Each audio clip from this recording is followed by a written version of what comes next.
Panzerschlachten is the German-language title of Friedrich von Mellenthin's autobiographical account of his service as a staff officer in the Panzer arm of the Wehrmacht Heer during World War II. The first English edition, as Panzer Battles, a study of the employment of armor in the Second World War, was published in 1956 by the University of Oklahoma Press.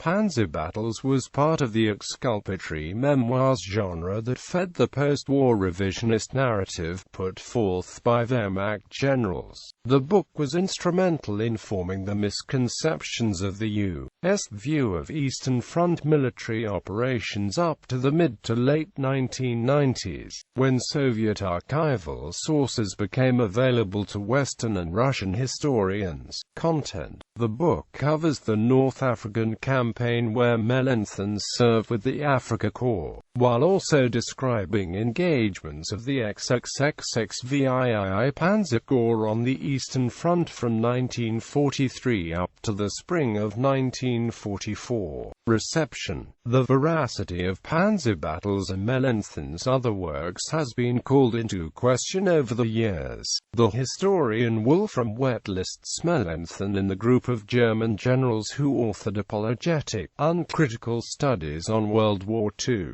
alongside Ferdinand Heim, Gert von Tippelskirch, Waldemar Efferth, and others. Military historian David Glantz, in his review of the book, calls it an operational, tactical account of considerable merit, which showed negative impact of Hitler's interference in the military operations. Glantz points out that Mellenthin's experiences on the Eastern Front took place before spring 1944, and thus reflected impressions acquired principally during years of German success. Further, written without the benefit of records, either German or Soviet, the book suffers from incomplete or incorrect interpretations of Soviet forces, dispositions and intentions. Glantz provides an example of operations along the Chir River against the Soviet 5th Tank Army, following the encirclement of the 6th Army in the Soviet Operation Uranus. Mellenthin describes the German tactical actions as a great success but omits the larger operational context.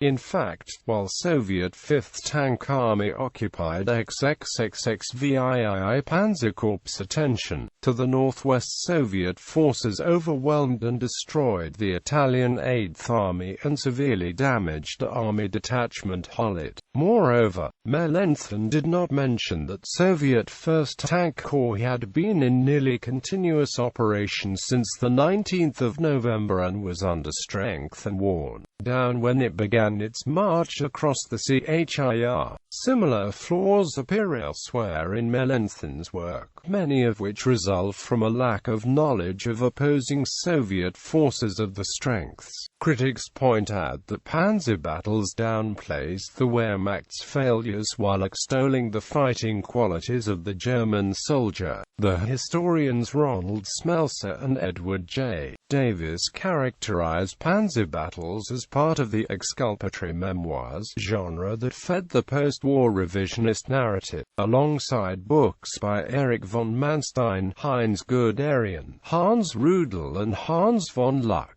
Mellenthin blames the Wehrmacht's defeat solely on the Soviet advantages in men and materiel, describing the Red Army as a ruthless enemy, possessed of immense and seemingly inexhaustible resources. The endless waves of men and tanks eventually submerged the supposedly superior Wehrmacht. Several works by historians highlight the consistent depictions of Russian opponents in racial terms as primitive Asiatics. Panzer Battles devotes a section to the psychology of the Russian soldier. No one belonging to the cultural circles of the West is ever likely to fathom the character and soul of these Asiatics, born and bred on the other side of the European frontiers.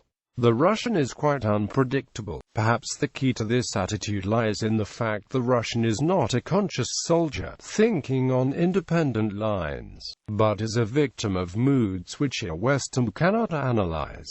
The Wehrmacht's adversaries on the Eastern Front are depicted in derogatory terms. Russian soldiers' mental sluggishness makes them quite insensible to losses. The Russian soldier values his own life no more than that of his comrades.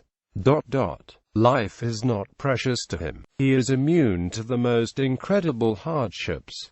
The Russian soldier is essentially a primitive being. He lacks any true religious or moral balance, and his moods alter between bestial cruelty and genuine kindness. Panzer Battles was reprinted 6 times in the U.S. between 1956 and 1976.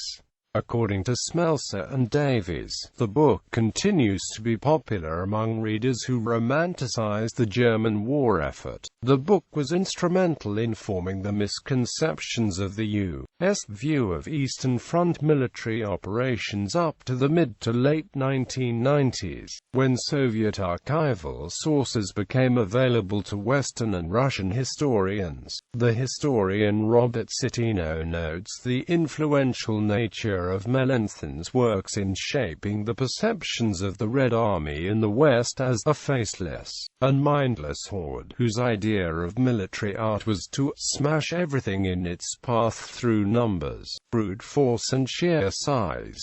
Citino includes Panzer Battles among the German officers' memoirs that are at best unreliable and at worst deliberately misleading. Citino concludes that, contrary to Mellenthin's archetype of Ivan the Primitive, thanks to modern research, the Red Army now occupies a different position in the history of World War II. Today it is known as a highly skilled and brilliantly led force that absorbed the best the Wehrmacht had to offer in 1941, then turned the tables and eventually smashed it. From a primitive horde, it has now become the seedbed of modern military operations. Additions: Mellenthin, Friedrich von Panzer Battles, a study of the employment of Wehrmacht in the Second World War. New York, Ballantine Books. ISBN 0-345-24440.